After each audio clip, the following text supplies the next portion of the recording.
Week 8 is almost over, and I've got the suggestions you need to turn your team around for Week 9. It has been a brutal week, but these players can really help solidify those winning teams. Let's get into it. First up, the teams on a bye for next week are the Cleveland Browns, New York Jets, Philadelphia Eagles, and the Tampa Bay Buccaneers. So not quite as bad as Week 8, but still some pretty impactful stuff that's going to affect your fantasy rosters going forward. So we've got guys that'll help you with streaming quarterbacks, tight ends, as well as the running backs who could really be league winners down the stretch. Tyrone Tracy, we've got to start here. 48% rostered in Yahoo leagues, and I know for a lot of you he won't be available, but we've got to touch on it because this, if he is available, this is an empty your waiver budget clip on him because Scadaboo out for the year with that awful ankle injury. And Tyrone Tracy, we saw last year that he can be a good running back in the NFL. He averaged 4.37 yards per carry, ranked 16th in explosive run rate, and he was top 4 in yards per carry on zone runs, which the Giants should lean into heavily with him now being the RB1 there. After Scadaboo was taken off the field, Tracy had 7 of the 9 running back carries that the Giants had for the rest of the day, including the only one inside the 10-yard line. And he took 28 of the final 36 snaps. That's incredibly meaningful. Now, look, if you're in really deep leagues, you can go and get Devin Singletary. He's only 1% rostered. There are so few leagues where Devin Singletary will already be rostered. And look, he'll probably get some work. Tyrone Tracy did have his fumbling issues last year, and he did have the occasions where they brought in Singletary around the goal line. But this is very clearly going to be Tracy's backfield going forward. Troy Franklin, 37% rostered, and we have been saying on this channel for a few weeks now that Troy Franklin should be rostered. And this matchup against the Cowboys was a clear and obvious one where you wanted to have him and you wanted to start him. So the opponents absolutely made a difference this week.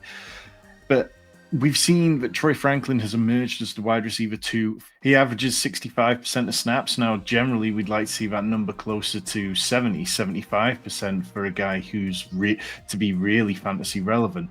But we can live with it because when the Broncos are efficient, it really pays off. You look back over the last few games, 4 games with 8 or more targets this year, 3 touchdowns in his last 2 games. The next matchup against the Texans is one where we're probably not going to want to play him. But then you fast forward to week 10 against the Raiders, and that's absolutely another week where we can start him. Loads more players coming up, but first, if you haven't already, hit that subscribe button down below because each week we bring you not only the waivers, but Dynasty buys and sells, pick'em content from Tyler, and we just hit on a beautiful slip this week, and also the weekly rankings and tiers videos. Keaton Mitchell, now this is more of a stash and this is more for deeper leagues. But Keaton Mitchell showed signs this week that he might be the backup to Derrick Henry and the guy to roster in case anything happens to Derrick Henry. He's only 1% rostered. He had 4 touches for 43 yards. And after the game, John Harbaugh said that the Ravens coaching staff over the bye week said they had to carve out more carries for Keaton Mitchell going forward. We saw how explosive he is. We saw that he can be that real change of pace. And even though he didn't get a lot of touches, he still had more than Justice Hill, who only had 1. If there's a bit of a shift for the Ravens going forward, then Keaton Mitchell could be really valuable in spot starts down the stretch.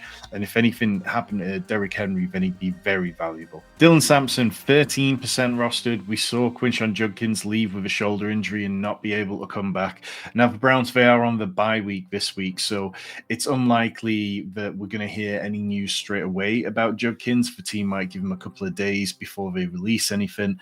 But Sampson's worth picking up. We saw him at the beginning of the year look plenty usable before Judkins got there. And after Judkins left the game, Sampson saw all the backfield carries. Jerome Ford had just 1 target.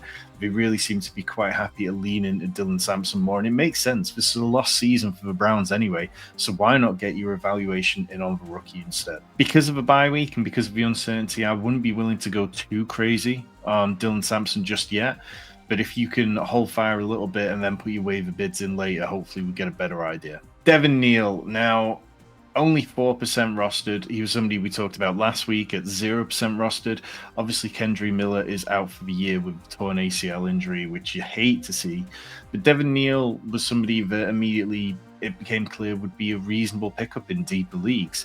He caught all 3 targets for 11 yards yesterday, and he took the vast majority of the third down work behind Alvin Kamara. I mean, Alvin Kamara is a great pass catcher, but instead they want to put Devin Neal out there. That tells you that the team want to see what they've got. They want to work as a committee. And whilst I don't think that Devin Neal is going to have huge standalone value week to week, if anything happened to Alvin Kamara, now you're looking at a running back who's suddenly going to see a huge amount of work. We've got two more of these running backs that we're going to get to, and then we'll move on to some other positions. Starting with Ollie Gordon, who went 10 for 46 against a miserable Falcons team. I got this game so wrong. I expected the Falcons defense, which has been excellent all year, to just wipe the floor with the Dolphins, but the Dolphins were excellent. And Ollie Gordon is only 11% rostered. There were some rumors around in certain bits of the press saying that Ollie Gordon could get more touches going forward. And we saw that. I mean, 10 rush attempts, including 2 carries inside the 10. He also had 1 reception for 20 yards, including a touchdown through the air.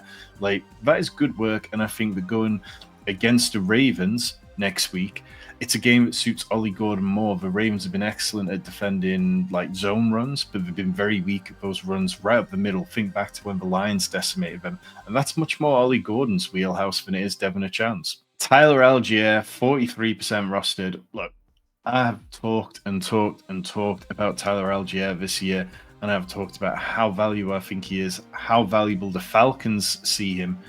And we saw this again. He had both carries inside the 10-yard line. 4th game with a touchdown this year. He's finished as a top 36 running back in 4 weeks. That's flex territory. If you're looking for a running back to start, you want somebody who at the bare minimum can finish inside the top 36. And that's what Tyler Allgeier offers you. Yes, it's not pretty every single week. There will be matchups where you don't want to start him. But he's one of those running backs who is involved. He can play in the pass catching role. He can play around the goal line, and he can also be explosive. That's a good running back and somebody worth rostering. The Falcons have games coming up against the Patriots, the Colts, and the Panthers. Those games should have plenty of fantasy value, and I would expect Tyler Allgeier to keep doing what he's doing. Jaylin Noel, who has had 13 targets in his last 2 games, 9% rostered, so he should be available in virtually all your leagues.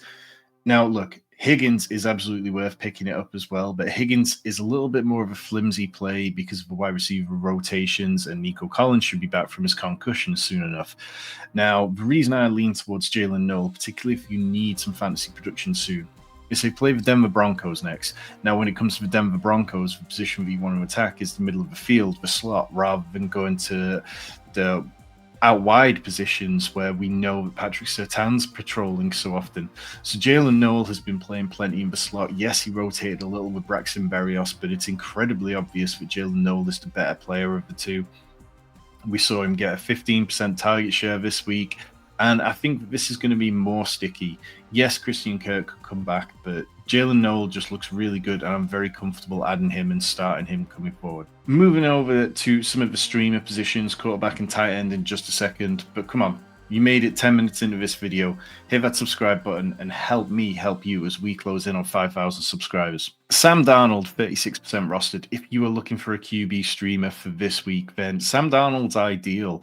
He's coming off his bye week, plays Washington next week. So there's a good chance for coming off his bye week, Sam Darnold's going to be available. Not many people will probably try to keep Sam Darnold through the bye week. The Commanders, they've given up the 4th most adjusted quarterback fantasy points. They rank 20th against running backs. So they're a bit more of a pass funnel, at least for fantasy purposes. They allow a lot more through the passing game than they do the running game. And Darnold, he's hit 20 points in 2 of his last 3 games. His only dud in that spell, it came against the Texans defense, who we know are excellent against the pass. 3 top 10 performances in his last 5 games. Darnold's really clicking with JSN right now, and I think that against the Commanders, this looks like an eruption spot. Mason Taylor, 29% rostered. The Jets are on a bye week, so you will not be able to plug and play him this week, but he's coming off a 24% target share. He's been over 20% 3 times in the last 5 weeks.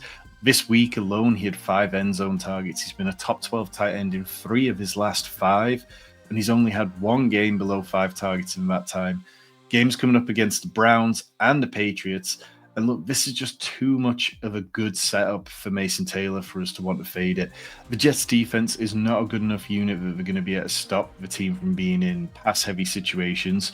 There's only Garrett Wilson. We saw Josh Reynolds go to IR this week, and Mason Taylor is declared tight end 1 in this offense. Colston Loveland, 22% rostered. Now, look, I get it. I was a big Colston Loveland slappy this offseason. I expected far better than what we've seen from him.